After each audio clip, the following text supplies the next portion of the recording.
my A2 Media coursework, I decided that I wanted to do a film trailer due to my avid interest in film. After forming a group, we then decided that we would make a film magazine front cover featuring the film and a poster for the film, seeing as these would be much easier to research and execute effectively.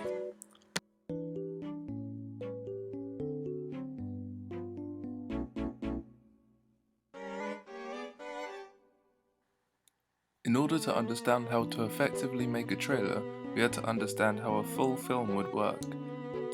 Tzvetan Todorov stated his theory that stories start with an equilibrium which is disrupted by an agent of change in the form of a villain or event before the hero is able to overcome this and return everything to a new equilibrium. We started our trailer with a voiceover news report and a video of a young man walking alone at night. From the BBC News Centre at 10. Reports are coming in tonight of a string of murders in the Redgrave area. Police are advising local residents to remain inside with all doors and windows locked.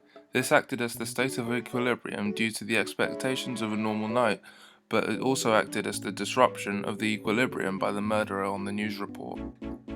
For the start of our trailer, we decided to use a tracking shot in order to allow the viewer to associate themselves with the character on screen, due to the feel of following the character through their life or a simple routine.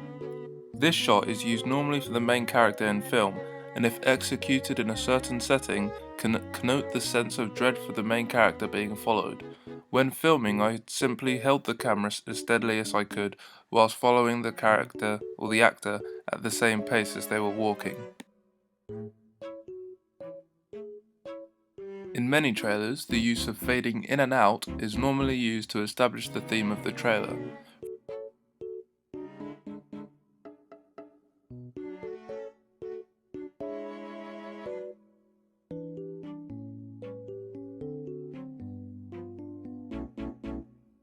From the beginning of our production, we knew that we needed to utilize this method in order to ease the viewer into a sense of security. Shadows and silhouettes were an obvious choice for us when contemplating how to best convey the sense of danger, dread, and mystery to the trailer. I personally was inspired by the harsh lighting of old noir films, which represented the duplicitous and untrustworthy natures of the characters.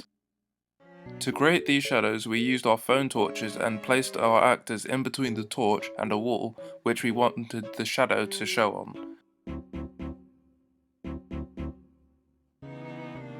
We attempted to make a silhouette by putting a paper towel over the phone torch that we placed behind me. I found it fitting that this would correspond with the first recognition of the disruption of the equilibrium by a protagonist.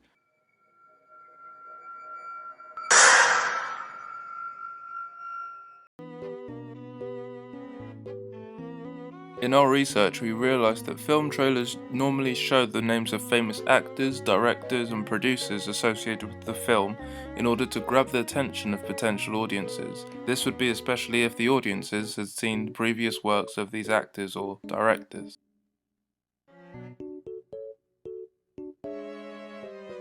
Despite the fact that we had not made any previous films, we decided to use this vehicle so that we would add authenticity to our trailer.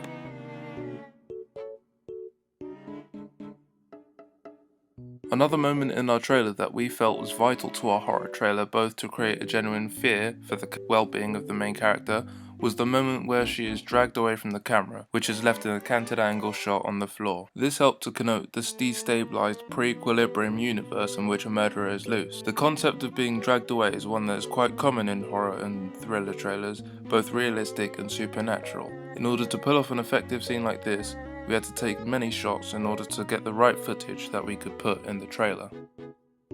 Jump scares are necessary in horror trailers if you want the audience to be able to remember the trailer. Fear is what drives people to watch horror movies in the first place, and so without a jump scare, audiences may become to find that the trailer is just boring.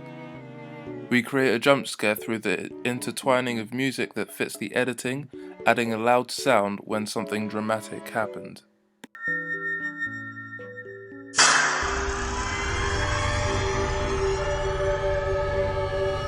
Suspense is key in films, and we aim to keep the audience expecting another jump scare before the end of the trailer. We create this suspense through the use of relatively calm but eerie music alongside the video of the protagonist hiding from the murderer. Another way we create suspense is through our props. We use a knife as the choice of tool for our murderer. The use of such deadly objects is vital to stress the mortality and vulnerability of the characters. We show a bloodied knife to allow the viewer to know that there will be bloodshed in the film. The action of banging on a glass can be widely understood to be an attempt to get help or grab someone's attention. This acts as an attempt to reinstate the equilibrium by calling out for help in our trailer. We took a couple low-angle shots of this possible scene, but could not find good shots doing this.